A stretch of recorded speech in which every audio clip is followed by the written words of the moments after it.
బట్టతలతో బాధపడుతున్నారా? ఆధునితనమైన పద్ధతిలో hair transplantation చేయబడును. Face clinic, Hyderabad.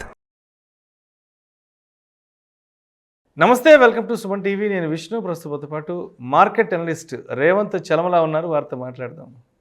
నమస్తే రేవంత్. నమస్తే అండి. రేవంత్, ఎన్నికల హీట్ కూడా స్టార్ట్ అయిపోయింది. మరోవైపు మార్కెట్లో కూడా కొంత అనిశ్చితి అనేది కూడా నెలకొనడం జరిగింది. అండ్ ఈ టైంలో మీరు మార్కెట్స్ని ఎలా చూస్తారు? అసలు మీ పర్సెప్షన్ ఎలా ఉంటుంది మార్కెట్ల పైన? ఒక రకంగా మార్కెట్ ఎలక్షన్స్ కంటే ముందు ఈ సెబీ ప్రభావంతో కొంత ఈ స్మాల్ అండ్ మిడ్ క్యాప్లో కొద్దిగా కాదు చాలా అలజడే చెలరేగిందని చెప్పాలి. పర్టికులర్గా లాస్ట్ లెగ్ ఆఫ్ ద ర్యాలీలో ఇన్వెస్ట్ చేసిన వాళ్ళైతే చాలా ప్యానిక్ అయ్యారు. మన కామెంట్స్ కింద కూడా నేను చాలా చదివా, దాదాపుగా 40% నా ఇన్వెస్ట్మెంట్లో డౌన్ అయిపోయింది అని చెప్పి పెట్టిన వాళ్ళని కూడా చూశాను నేను. సో బేసిక్గా ఇది over the period of time ఆ ఇన్వెస్టర్స్లో ఒక భయాన్ని అయితే నింపుతుంది. దేర్ ఇస్ నో డౌట్, చాలా భయాన్ని అయితే నింపుతుంది. బట్ ఒక విషయం మనం ఎప్పటి నుంచో చెప్పుకుంటూ వస్తుంది, మార్కెట్కి ఇక్కడ నుంచి రిస్క్ రివార్డ్ రేషియో అనేది ఎక్కువగా వర్కౌట్ అవ్వదు. And this is not the good time for the fresh investors. Already existing ఉన్న ఇన్వెస్టర్స్ ఎవరైనా ఉంటే వాళ్ళు ఎగ్జిస్టింగ్ పోర్ట్ఫోలియోని క్లియర్ చేయాల్సిన అవసరం లేదు. కానీ కొత్త వాళ్ళు డైరెక్ట్గా ఇప్పుడు ఈక్విటీ మార్కెట్స్లో స్మాల్ అండ్ మిడ్ క్యాప్ అయి ఉండొచ్చు, లేకపోతే ఎందులో అయినా కానీ ఆ స్మాల్ అండ్ మిడ్ క్యాప్ పర్టికులర్గా కొద్దిగా జాగ్రత్తగా ఉండాలని చెప్పేసి అనుకుంటున్నాను. సో పర్టికులర్ నేను ఎలా చూస్తున్నాను అని అంటే, ఇప్పుడు ఎలక్షన్కి సంబంధించి నోటిఫికేషన్ వచ్చిన తర్వాత యాక్చువల్గా ఇండియా వీక్స్ అనేది చాలా పెరగాలి, వాలటాలిటీ మార్కెట్లో ఇంక్రీజ్ అవ్వాలి. రివర్స్లో ఇండియా వీక్స్ అనేది కూల్ అవడాన్ని అబ్జర్వ్ చేస్తున్నా. సో మనకి ఈ పరిణామం నాకు ఒక రకంగా ఏం అర్థమయ్యేలా చెప్తుంది అని అంటే, మార్కెట్లో రాబోతున్నటువంటి రిజల్ట్ అనేది ఆల్రెడీ మార్కెట్ ఎక్స్పెక్ట్ చేసేస్తుంది. గవర్నమెంట్ స్టేబుల్గా ఉంటుంది.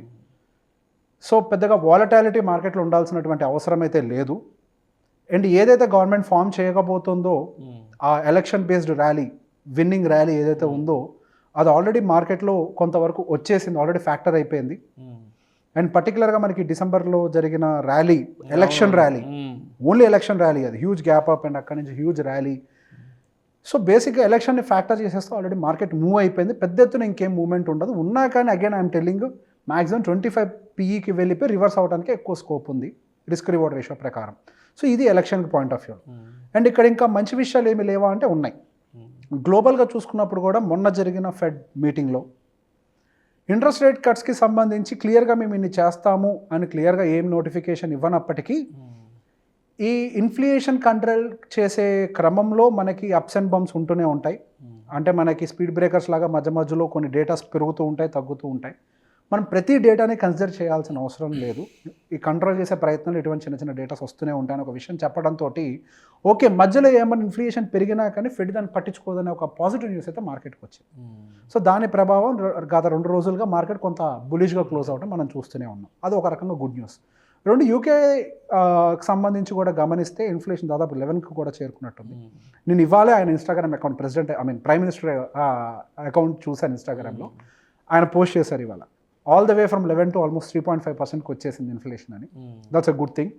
సో ప్రపంచవ్యాప్తంగా ఇన్ఫ్లేషన్ కంట్రోల్ చేయడానికి అన్ని సెంట్రల్ బ్యాంక్స్, ప్రభుత్వాలు బాగా కష్టపడుతున్నాయి.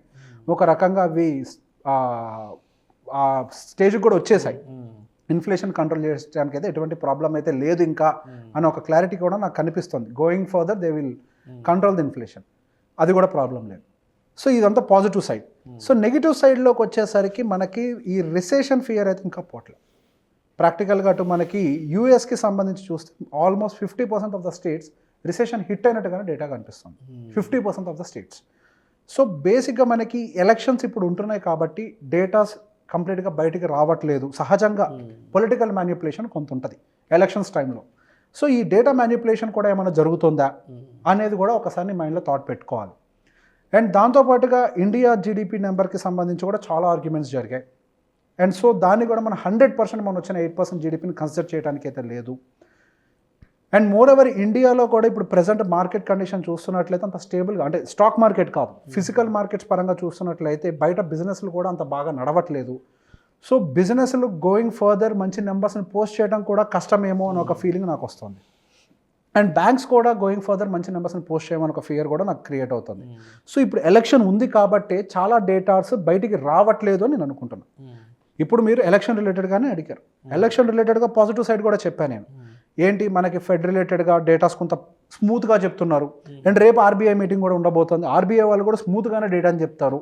సో ఇదంతా ఎలక్షన్ జరగక ముందు వరకు కూడా పాజిటివ్గా స్మూత్గా వెళ్తుంది. కానీ ఎలక్షన్కి ఫ్లిప్ సైడ్, ఎలక్షన్ జరిగిన తర్వాత ఈ రియల్ డేటాస్ ఏమైనా బయటకు వస్తాయన్న భయం కూడా కనిపిస్తుంది. సో అందుకే నేను క్లియర్గా ఈ రిస్క్ రివార్డ్ రేషియో ఇప్పుడు మనం బిగినర్ అంటే నేను ఇప్పుడు ఫ్రెష్గా ఏదైనా పెట్టుబడి పెట్టాలి అని అంటే అది ఫేవర్ చేస్తుందని నేను అనుకోవట్లేదు. సో ఈ టైంలో నేను ఎట్లాంటి స్టెప్ తీసుకుంటానని అంటే నాకు పర్టికులర్గా కొద్ది గొప్ప అట్రాక్టివ్గా కనిపించేది లార్జ్ క్యాప్. అందులో పర్టికులర్గా కొంతవరకు private banks and IT companies. అంటే పర్టికులర్గా పెద్ద కంపెనీస్ టీసీఎస్, ఇన్ఫోసిస్ ఇట్లాంటి పెద్ద కంపెనీస్, హెచ్సిఎల్ టెక్ ఇట్లాంటి పెద్ద కంపెనీస్ వైపే చూస్తాను. అండ్ బ్యాంక్స్ విషయానికి వచ్చిన పెద్ద బ్యాంక్స్ పర్టికులర్గా హెచ్డిఎఫ్సి బ్యాంక్ ఇట్లాంటి పెద్ద బ్యాంక్స్ వైపే చూస్తాను. అవి కూడా ఎందుకనంటే అవి ర్యాలీలో పార్టిసిపేట్ చేయలేదు. సో వాటి వాల్యుయేషన్ ఇప్పుడు దాకైతే ఎక్స్పెన్సివ్ లేదు. ఒకవేళ మార్కెట్ ఏదైనా పడ్డా కానీ వాటికి డౌన్ సైడ్ రిస్క్ అనేది చాలా తక్కువగా ఉంది. సో నేను కొంత రిస్క్ పర్టికులర్గా ఐటీ సెక్టార్ అండ్ ప్రైవేట్ బ్యాంక్స్లో తీసుకోవడానికి నేను కొంతవరకు, అది కూడా ఫుల్ పోర్షన్లో కాదు, వెరీ స్మాల్ పోర్షన్, మేబీ ఒక 20%, 10% for banks, 10% for IT. But majority portion అంతా కూడా నేను డెప్లో పెట్టుకోవడానికి ఇష్టపడతాను. సో ఎప్పుడైతే మనం అనుకున్న సినారియో అంతా స్టెబిలైజ్ అయ్యే మార్కెట్ కొంచెం కరెక్షన్లోకి జరుగుతుందో సహజంగా ఎలక్షన్ ర్యాలీ జరిగిన తర్వాత మార్కెట్ కొంత రివర్స్ అవడానికి ప్రాబిలిటీ ఉంటుంది. అంటే ప్రాఫిట్ బుకింగే. అవునవును. మేబీ ఇప్పుడు నేను చెప్పిన రిసెషన్ ఎక్స్వైజెడ్ కూడా పక్కకు పెట్టండి, ఆయన పక్కకు పెట్టిన ప్రాఫిట్ బుకింగ్ అనేది మార్కెట్లో సహజంగా జరుగుతుంది. ప్రాఫిట్ బుకింగ్ అయినా జరగచ్చు, లేదా నేను చెప్పిన కేసు అయినా రైట్ అయ్యి మార్కెట్ డిప్ అవ్వచ్చు. రెండిట్లో ఏదో ఒకటి జరుగుతుంది. రెండిట్లో కామన్ ఏంటంటే మార్కెట్ డిప్ అవటం. ఆ డిప్ అయినప్పుడు నా డెప్ట్ ఫండ్స్ నుంచి ఈక్విటీ పర్చేస్లోకి ట్రాన్స్ఫర్ చేస్తాను. సో బేసిక్గా నేను నవంబర్, డిసెంబర్ నుంచే small and mid cap purchase ఆపేసి డెప్ట్లో పర్చేసింగ్ చేయడం మొదలుపెట్టాం మ్యూచువల్ ఫండ్స్లో, డెప్ట్ బేస్డ్ మ్యూచువల్ ఫండ్స్లో. So small and mid cap ఇంకా రిస్క్ రివార్డ్ రేషియో బాగోలేదని చెప్పి నేను అనుకున్నా. మన పట్టణం కూడా మనం చూసాం కదా, విత్ ఇన్ నో టైం 15% పడిపోయింది స్మాల్ అండ్ మిడ్ క్యాప్. ఏది ఇండెక్స్ వైజ్గా. అదే ఇండివిజువల్ స్టాక్ వైజ్గా చూసుకుంటే 50% పడిపోయిన స్టాక్స్ ఉన్నాయి. ఇండివిజువల్ స్టాక్ కొనుక్కునే వాళ్ళ పరిస్థితి ఎలా ఉంటుందండి ఆ మూమెంట్లో. సో బేసిక్గా మనకి ఎప్పుడైతే ఎక్స్పెన్సివ్ వాల్యుయేషన్లోకి దగ్గరికి వెళ్తుందో ఆ టైంలో మనం ఫ్రెష్ ఎంట్రీస్ తీసుకోకూడదు. ఇప్పుడు మార్కెట్ ఆల్రెడీ హైస్లో ఉంది. This is not the time to take fresh entry. ఇప్పుడు ఏదైనా ఉంటే మీరు కొంచెం కొంచెం ప్రాఫిట్ బుకింగ్ చేయాలి తప్పించి, లేదా ఏమైనా సెక్టార్స్ అండర్ పర్ఫార్మ్డ్గా ఉంటే like IT, like private banks, వాటిల్లో మనం పెట్టుబడులు పెట్టచ్చు. ఎందుకనంటే వాటికి డౌన్ సైడ్ రిస్క్ తక్కువ. అవి ఆల్రెడీ కిందనే ఉన్నాయి, పెద్దగా కిందకి పో. సో బేసిక్గా ఇప్పుడు ఎలక్షన్ కంప్లీట్ అయ్యేంత వరకు, ఎలక్షన్ కంప్లీట్ అయిన నెక్స్ట్ ఇయర్ నా పాయింట్ ఆఫ్ వ్యూలో 2025 ఎండింగ్ వరకు కూడా కష్టకాలమే మార్కెట్స్కి. నా పాయింట్ ఆఫ్ వ్యూలో అది జరిగేదాకా నన్ను తప్పంటారు అందరూ. అది జరిగేదాకా తప్పంటారు. నేను జనవరిలో మార్కెట్స్ పెరగవు అని చెప్పినప్పుడు నన్ను తప్పనే అన్నారు. మొన్న రీసెంట్గా మనం స్మాల్ క్యాప్ అండ్ మిడ్ క్యాప్కి సంబంధించిన సెబీ డెసిషన్ తీసుకున్నప్పుడు కూడా వీడికి అసలు నాలెడ్జ్ లేదన్నారు. ఐ డోంట్ మైండ్, ఎందుకంటే మీరు పెట్టుబడి పెట్టారు కాబట్టి నా మాట మీకు నచ్చలేదు అంతే. I can understand that. But ఫైనల్గా అది 15% పడింది కదా, పెట్టి పోగొట్టుకోవడం ఎందుకని నా పాయింట్ అంతే. అదే స్టాండర్డ్గా మనం డెప్ట్ బేస్డ్ ఫండ్స్లో పెట్టుకుంటే మీకు డౌన్ సైడ్ కుషన్ అసలు ఉంటుంది, అంటే కిందకి పడదు, ప్లస్ మీకు 9% రిటర్న్ వస్తుంది స్టడీగా. మార్కెట్ ఇక్కడి నుంచి పెరిగినా ఎంత పెరుగుద్ది అని అంటే ఇప్పుడు చిన్నపిల్లవాడిని గిల్లినా చెప్తాడు నిద్రలో లేసి ఇంకెంత పెరుగుద్ది, 10% పెరుగుద్ది అని ఇంకో సంవత్సరంలో. అదే 10% మీకు డెప్ట్ ఇస్తుంది కదా. There is no point in taking risk in equity for now. Everything is an expensive valuation. అన్నీ పెరుగుతున్నాయి, గోల్డ్ పెరిగిపోతుంది, మార్కెట్ పెరిగిపోతుంది, క్రూడ్ ఆయిల్ పెరిగిపోతుంది, అన్నీ పెరిగిపోతుంటే ఎక్కడికి వెళ్తాయి డబ్బులని. ఇంకా somewhere profit booking should trigger, at least profit booking or recession ఏదో ట్రిగ్గర్ అవ్వాల్సిందే. So somewhere near we might see maybe after elections ఉండగా మార్కెట్ పడినయరు పాజిటివ్ సెంటిమెంట్ కోసం. ఎలక్షన్స్ అయిపోయిన తర్వాత కొంత ట్రిగ్గరింగ్ జరుగుతుంది. కొద్దిగా డైరెక్ట్గా స్టాక్స్ కొనాలి, జాగ్రత్తగా ఉండాలి.